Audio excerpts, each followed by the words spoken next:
Hey everyone, welcome back to my channel and welcome to a new recording location. So I'm going to be recording my videos in this new location from now on now. I'm pretty excited about it. And not only have I upgraded my recording booth, I've also upgraded my controller, as you guys can see.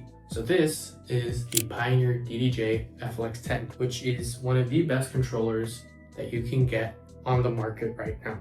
I know some of you guys are probably saying, well, this controller is 2 years old and that there are a lot of other options out on the market now. And while yes, that is true, I still feel that this is the best controller on the market. And I'm going to explain why in this video. Now, before we get into the full in-depth review of why I bought this controller, let me go over some things very quickly. So some of you who maybe follow my TikTok and YouTube may be a little bit confused because I only started posting around 2 to 3 weeks ago. And you're probably asking yourself, well, why are you upgrading your controller in just 2 to 3 weeks? That's not enough time to learn the basics. And that is true. But for those of you that follow my Instagram, you guys would know that I've been posting for well over a year on my Instagram and that I've been practicing with my controller for almost a year. After learning the basics for about a year, I realized that I was hitting the limits of that controller and that I would need a more professional setup overall. That is why I went and decided to upgrade. With that out of the way, let's specifically talk about why I upgraded to the FLX10. So first of all, you've obviously got your 4 channels, and you can switch between the 4 different channels by using the deck select buttons on each of the 2 decks. And not only do you have 4 channels, you also have a bunch of pro grade connections built into the controller. Take a look along the back of the controller, you'll notice that you'll have your master outs. Each of the channels have built-in line outs. On top of that, we have a DMX out. For your mic as well, you have your XLR and you have your audio jack cable if you need it. To talk about the rest of why I upgraded this controller, we're gonna have to look at it in more detail up front.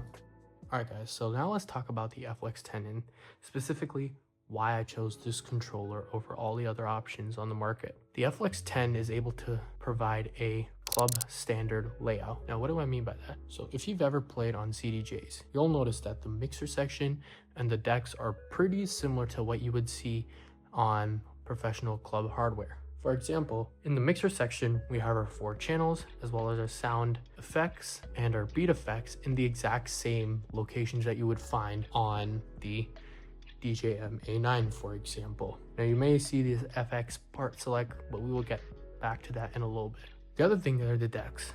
The decks are almost identical to what you would see on CDJ 3000s, having the same layout for buttons. Now the only thing that remains different is just the performance pad locations. On the CDJs, you would find them as a strip of buttons along the top, but honestly, for me, it wasn't that big of a deal since the SP2 already used performance pads, so it was easier for me to just transition between these controllers. The other thing are the jog wheels. Now, on beginner controllers, a lot of the jog wheels are capacitive jog wheels, meaning that you just have to tap or touch them. Once they feel your fingers, beginner controllers will basically stop the track in its place as soon as it feels your fingers. And on CDJs, that's not how it works.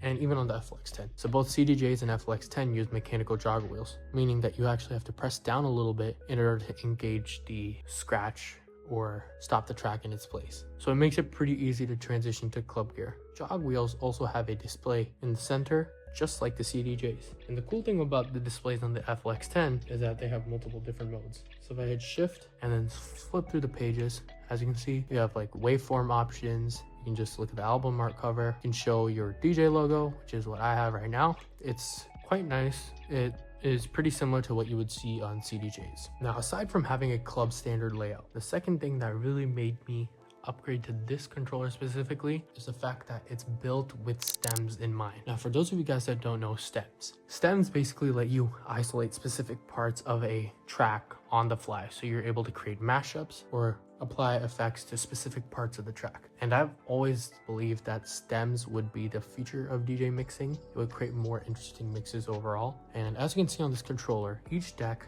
has these 3 buttons with the blue, green, and red colors, as well as the same thing on the mixer section. So these are your stems controls. On the decks, this helps you isolate specific parts of a track. If if you want to see how, basically if I play a track right now.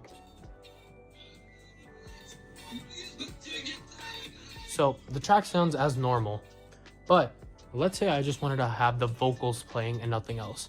So what I would do is just disable the drums as well as the instrumental. And as you can see, it just isolates the vocals. And not only that, you can see that the jog wheel changes color. So if I isolate, let's say just the drums, it matches what button is lit, which is the blue button for drums. And the jog wheel also becomes blue. And obviously you can change this in settings, but I thought it was pretty cool to have. Now let's talk about the FX part select. So basically, right now, all 3 buttons are lit, meaning that the effects would be applied to the entire track. But let's say I just wanted to apply the effects to just the drums and instrumental. So I would turn off the vocal button, which means that just the drums and instrumental are going to be affected by our effects. So I'm going to play that same track again. Let's say that I only wanted to apply it to the drums. So what we can do then is just turn off the drums button as well. And now only the instrumental button is lit. So that means the instrumentals would be the only thing affected by our effects. So if I reset it and play again, as you can see, we start the track playing fine, but as you can see here, only the instrumentals are affected. And so that means only the instrumentals are having the high pass filter applied to, if that makes any sense. So that's why the drums are clear, and if there were vocals in this section of the track, they would also be clear, but only the instrumental is affected. I think that the fact that this controller not only has a club standard layout, which mirrors what you see with CDJs, is also built around stems. This is the main reasons why I chose this controller over all the other controllers available in the market. All right, so now that we've looked at the controller in detail, now let's talk about some of the other things and get them out of the way. So this controller, at the time of making this video, is fully compatible with DJ Pro, Serato, and Rekordbox. When it comes to Serato, there is a slight caveat. Serato seems to be the weakest integration of the 3 softwares that I've used, and the buttons are not necessarily mapped the same way that they would be on Rekordbox and Algorithm DJ. And honestly, I would say that if you are planning to get this controller, you should be pretty comfortable or willing to use Rekordbox overall, because this is clearly made as a Rekordbox controller first, as you can see with all the Rekordbox logos on the controller. There's only one thing on this controller that I really don't like, and that is to do with the beat effects. Now, when you're using the beat effects on your controller, you'll notice that a blue light lights up that lets you know which channel is the effects is applied to. You can apply it to all 4 of them or just one channel at a time. Now, the only thing I don't like is the fact that when you use the micro sampler and apply effects there is no light on them, which is not that big of a deal. But considering that the price tag of this controller is almost $2,000, and it is $2,000 after taxes, you would expect them to really think out every single detail. Now, that's just a very small caveat. Other than that, I still think that this controller is one of the best on the market.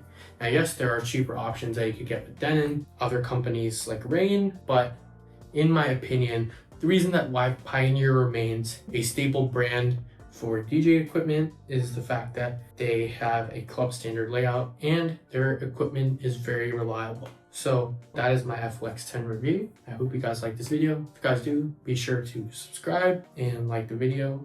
And without further ado, I will see you guys next week.